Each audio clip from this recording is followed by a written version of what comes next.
The impudence, the audacity, the unmitigated gall of those knuckleheads of liberty podcasters, daring to voice opinions outside the mainstream of accepted thought. Listen if you dare. It's angry, it's funny, it's even sometimes sad, but it's always based on freedom and justice, as you will see. Here's our host, Jason McPhee.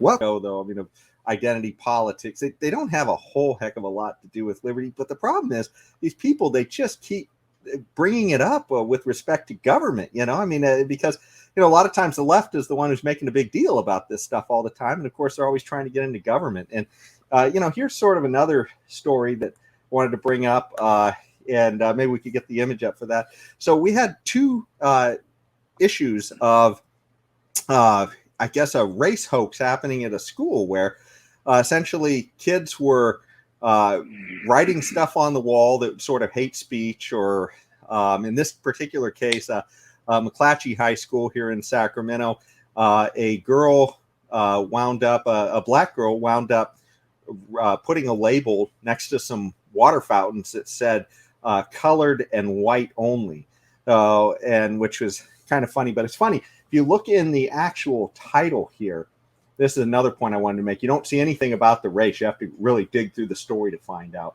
And not too long before that, there was a similar story at another local high school. And this one was for the, Rosemont High School. And apparently some kids were writing the N-words must die, or something like that. Turned out both of them were black. But of course, you can't tell that from the story. And it's funny then, Fox covers the story as well, but in Fox, it's actually in the title, which is weird. And maybe that's another issue of the whole, culture war that we have, right?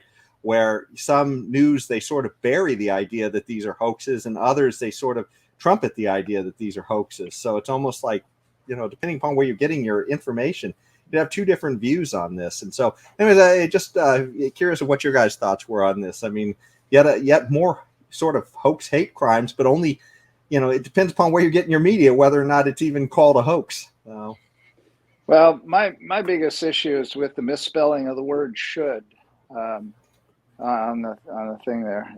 SHOUD. That's our public schools for you. That's our public school system. And so can we talk again about how pitiful the public school system is in America, or do we have to go into if you don't have enough racism around, let's manufacture your own, right?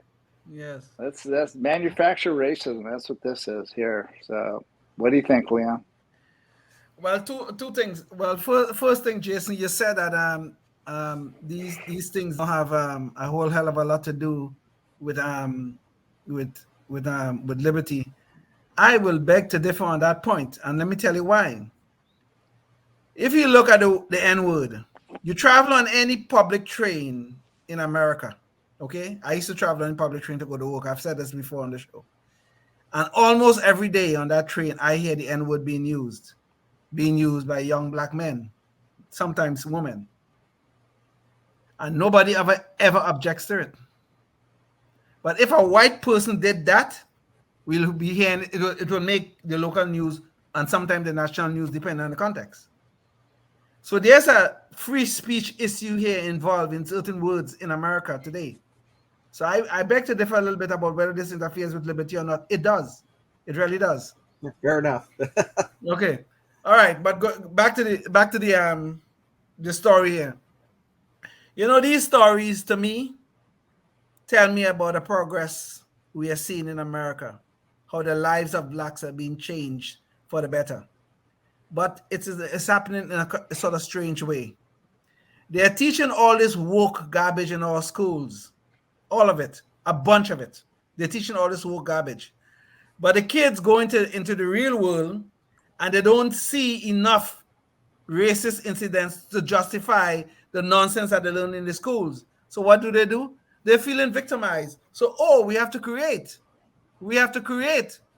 fake incidents just to justify the garbage you're learning in the schools. Now, I hope these people are prosecuted, whatever laws they broke or whatever, whether it's a suspension or whatever, they should be prosecuted for it because they shouldn't be doing this crap.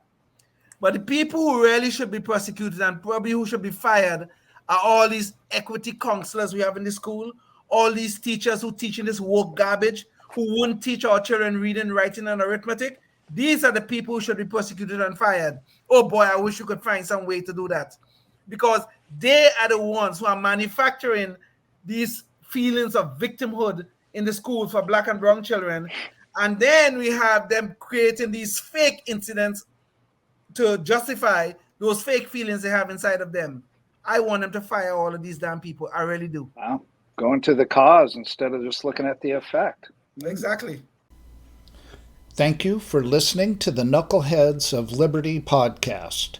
Find us on Facebook, Rumble, YouTube, your favorite podcast network, and at knuckleheadsofliberty.com.